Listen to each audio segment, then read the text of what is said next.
Hi മക്കളെ, hello മക്കളെ, വളരെയധികം സന്തോഷത്തോടു കൂടിയാണ് ഈ ഒരു വീഡിയോ. എക്സ്ട്രീംലി ഹാപ്പിയാണ് ഞങ്ങളിപ്പോ. കാരണം ഒരു കൊല്ലത്തെ കംപ്ലീറ്റ് വർക്കിന്റെ റിസൾട്ട് ഇന്ന് ഇവിടെ നമുക്ക് ലഭിച്ചിരിക്കുകയാണ്. അതിനേക്കാൾ കൂടുതൽ സന്തോഷം ഇപ്പൊ ഇമ്പ്രൂവ്മെന്റ് ഒക്കെ നമ്മളെ വിശ്വസിച്ച് വന്ന മക്കൾക്ക് മാർക്ക് കിട്ടും, യാതൊരു സംശയം. ഉറപ്പാണ് അവർക്ക് എന്തായാലും ഫുൾ മാർക്ക് ലഭിക്കാൻ വേണ്ടി സാധിക്കും. ചിലപ്പോൾ ഒന്നോ രണ്ടോ ക്വസ്റ്റ്യൻ മാത്രം ഡിഫിക്കൽട്ട് ആയിട്ട് ഫീൽ ചെയ്യുന്നുണ്ടാവും. പക്ഷേ ആ കാണുന്ന ക്വസ്റ്റ്യൻ നമുക്ക് ഓർ പാർട്ട് ക്വസ്റ്റ്യൻ വളരെ സുഖമായിട്ട് തന്നെ കംപ്ലീറ്റ് അടിച്ചെടുക്കാൻ വേണ്ടി സാധിക്കും. ഞാൻ പറഞ്ഞത് സാറേ, ഇവർക്ക് വേണമെങ്കിൽ ക്വസ്റ്റ്യൻ കുറച്ചുകൂടി ടഫ് ആക്കായിരുന്നു, എന്നാലും ഇവർ ഫുൾ A+ വാങ്ങായിരുന്നു, സംശയമില്ല, ഫുൾ മാർക്ക് വാങ്ങായിരുന്നു. മെയിൻ റീസൺ വേറൊന്നുമല്ല, നമ്മൾ അത്രമേൽ ക്വസ്റ്റ്യൻസ് ക്ലാസ്സിനകത്ത് വർക്ക്ഔട്ട് ചെയ്തിട്ടുണ്ട്. ആണെങ്കിൽ പോലും വരാൻ കുട്ടിയൊക്കെ ചെയ്യാൻ പറ്റുന്ന രീതിയിൽ നമ്മൾ ഇവരെ ബിൽഡ് ചെയ്തിട്ടാണ് പോകുന്നത്.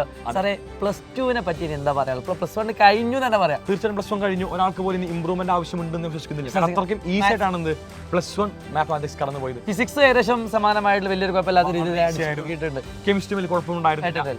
അപ്പോൾ ഇനി +2ലേക്ക് നീങ്ങുമ്പോൾ +2 മാത്സ് ആദ്യം പറയുന്നു ഇത്തരത്തിലല്ല, അത്രമേൽ എളുപ്പമല്ല. +2 മാത്തമാറ്റിക്സ് സിലബസ് ഭയങ്കര വൈഡാണ്.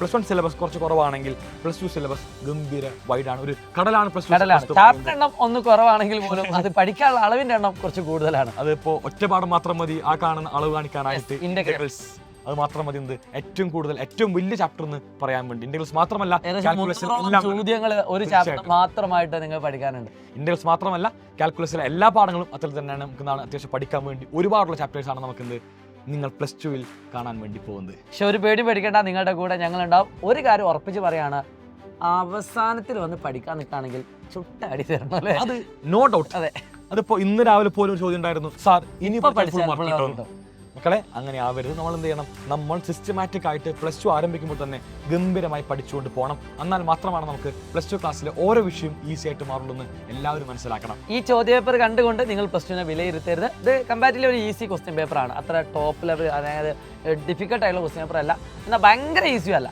കാരണം ഇതൊക്കെ അറിഞ്ഞെങ്കിൽ മാത്രമേ ഉത്തരം ചെയ്യാൻ പറ്റുള്ളൂ. അറിയാത്ത കുട്ടിക്ക് ഉത്തരം ചെയ്താൽ പറ്റുന്ന കാര്യം സൂപ്പർ ഈസി എന്ന് പറയാം. പക്ഷേ ഈ കോൺസെപ്റ്റ് ഒക്കെ, ഈ കാര്യങ്ങളൊക്കെ പഠിച്ചു പോയ കുട്ടിക്ക് ഇത് എന്താക്കാൻ പറ്റും? ഈസി ആയിട്ട് ചെയ്യാൻ പറ്റും. അതുകൊണ്ടൊരു ആവറേജ് അല്ലെങ്കിൽ ഈസിന്റെ ആവറേജിന്റെ ഇടയിലുള്ള ഒരു ക്വസ്റ്റ്യൻ പേപ്പർ തീർച്ചയായിട്ടും അങ്ങനെ കൊടുക്കാം.